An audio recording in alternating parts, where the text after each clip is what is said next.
What is going on, Swoopers? Welcome back to another episode of Swoop Luke. In this episode, it's going to be a little bit different and kind of a theme going forward. We're going to take a look at the history of the Copeland Trophy, and then at the end, I'll give my top 5 2021 Copeland Trophy predictions. Let's just do it.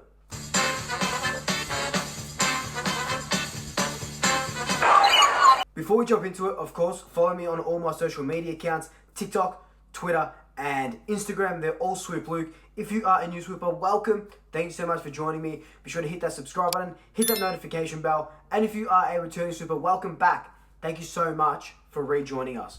So, this episode, we are going to look at the awards that get handed out at the Copeland. So we'll be looking at the Copeland Trophy, the RT Rush Trophy, the JJ Joyce Trophy, Best First Year Player, which is the Harry Collier Trophy, Best Clubman, which is the Darren Mullane Perpetual Memorial Trophy, Leading Desire Indicators, which is the Gavin Brown Award, and finally the Reserves Best and Fairest Award, which is the Joseph Wren Trophy. A couple of the other ones kind of speak for themselves. You're looking at Most Courageous Player, Best Player in a Final Series, the Bob Rose Award. We might touch on, but there's not going to be any of that. Leading Goal Kicker, Gordon Coventry. I wonder why. He only kicked 1,299 goals. Most Improved Player. All those kind of speak for themselves. So, let me take you on a journey through time and space into the history of the Collingwood Football Club. So, we'll start off with the most prestigious award of the night, which is the EW Copeland Trophy. Now, look, you'd be remiss to think that maybe EW Copeland was this amazing player that won premierships after premierships. But you'd probably be surprised for me to tell you that he was actually the secretary of the club back in like the late 1800s to the early 1900s. That's so far or so long ago. It's absolutely nuts. We have our most prestigious award for EW Copeland, the secretary of the club. But let me tell you why. In 1895 to 1923, when he took over as secretary of the club, Collingwood were in dire straits. He was an owner and a businessman of the Metropolitan Gas Company, so he's a big businessman back in the day.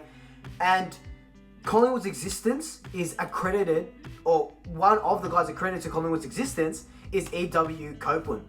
Back when he started as secretary, one of his first jobs was to build up Victoria Park again. Victoria Park wasn't owned by Collingwood at the time. It was dilapidated, it was unusable. We had to make a usable ground.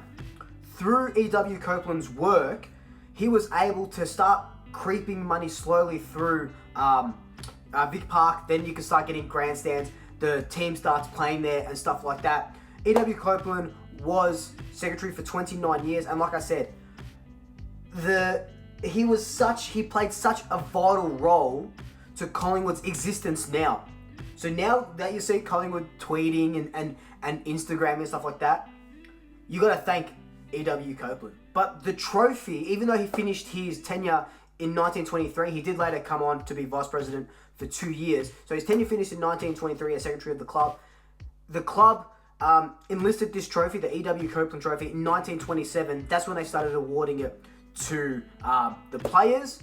First player to win the award, none other than Sid Coventry. And the rest is history. So, second place gets the RT Rush Trophy. The RT Rush Trophy didn't come into effect until 1933, and back then, in 1933, it was called the Cecil Hearn Trophy for second and third place. I couldn't find anything about this Cecil Hearn character. If there's a Collingwood historian that's watching this, maybe you can tell me a bit more. Google doesn't come up anything, the Collingwood website doesn't come up anything. But then in 1941, and obviously until present day, it was renamed the RT Rush Trophy in honour of Bob Rush, who was a dual premiership player and treasurer of the Collingwood Football Club at the time. And although he has his name on this prestigious trophy, the RT Rush Trophy, second place in the Copeland Trophy, his greatest achievement was in 1961. Right? Get this. This is huge. In 1961, he was inducted into the Order of the British Empire for services to football. The only Collingwood player to be in that Order of the British Empire, which is just crazy. That's something to pull out to your mates one night. Be like, yeah, you know, RT Rush is like in the British Empire, the Order of the British Empire, because he's a dope footballer, and the second place trophy is named because of him. This is all like little trivia things that you can just put out to your mates and think, yeah, puff out your chest and go, yeah, look, I know this stuff about Collingwood. Do you know this about your club? So the Joyce Trophy for third place has a little bit of history. So like I said, with the second place trophy award, at the start it was the Cecil Hearn Award for the second and third place, and that lasted until 1940. It stopped for the war a little bit. Third place went unrecognised until 1948, when it was again the RT Rush Trophy.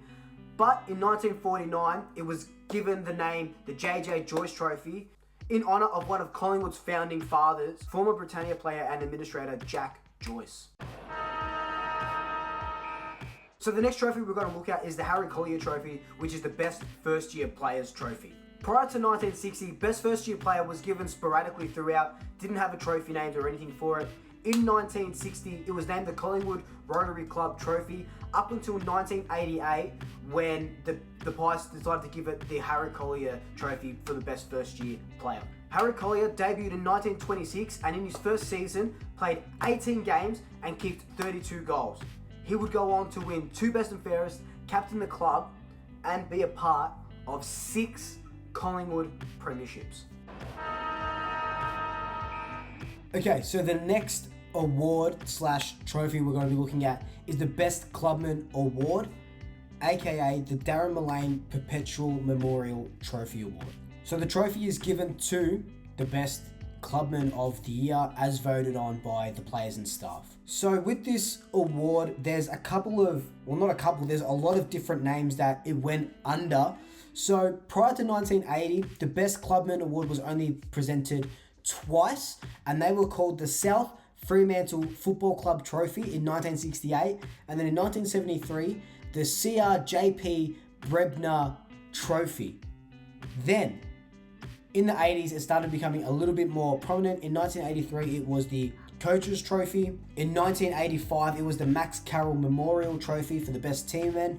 In 86 and 87, it was the Precision Golf Forging Trophy. In 88 to 1999, it was the Jack Regan Trophy. And then in 1991, after the tragic death of Darren Mullane, they came up with a different award, which was the Darren Mullane Perpetual Memorial Trophy Award, but they combined it with the Jack Regan Trophy. It became the Best Clubman Award, and our most recent winner is Jeremy Howe. So just like the Best Clubman Award, the next award we'll be looking at, the Leading Desire Indicator Award, aka the Gavin Brown Award, has a bit of history in it as well. In 1990, under Lee Matthews' reign as coach, he brought in a Wrecker Award. So that was awarded to the Collingwood player who led tackles and 1%ers throughout the game, and that award kind of went up until 1999 before it stopped being awarded. And then in 2005, the Gavin Brown Award became a thing. The award was named after Gavin Brown, obviously, a dual Copeland Trophy winner, premiership player, former captain, and, in Collingwood's own words, one of the gutsiest players ever to wear the black and white jersey.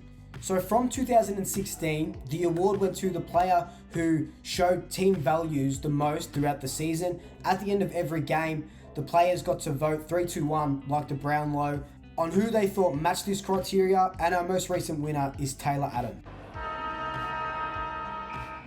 So a couple more little bit of tidbits. Between the years of 1943 to 1945, there was no trophies awarded because of World War II and the whole world being a little bit of a shambles, players leaving for war and stuff like that. So there's a gap from 43 to 45. A couple of the other awards is the Service to the Club Award, aka the Fonts Kind Award, which is awarded to someone who serves the club both on and off field, a dual premiership player, dual premiership coach. In 1958, he coached Collingwood to that famous victory against Melbourne to stop them from winning a fourth consecutive flag and matching the Machine, aka Collingwood's 4 flags in a row, their record and keeping that intact for us. This award hasn't been given, or that I can see, since 2016, and it went to Neil Price, our boot starter.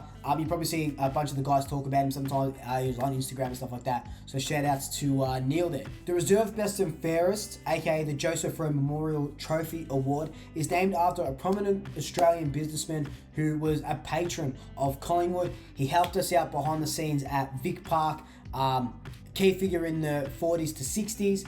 So it wasn't a player, but a key figure, kind of like E.W. Copeland, who helped to steer the club in the right direction.